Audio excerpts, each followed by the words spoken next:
Every day, the bird came to the farmer's garden and studied what the farmers were doing until it had been months since the corn planted by the farmer had been bearing abundant fruit.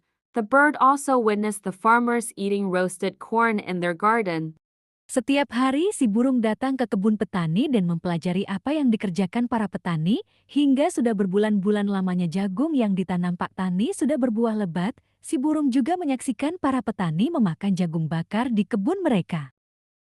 The bird felt hungry when he saw the delicious roasted corn from the farmers. When the farmers returned to work, the bird immediately came down from the tree and ate the rest of the farmers' roasted corn.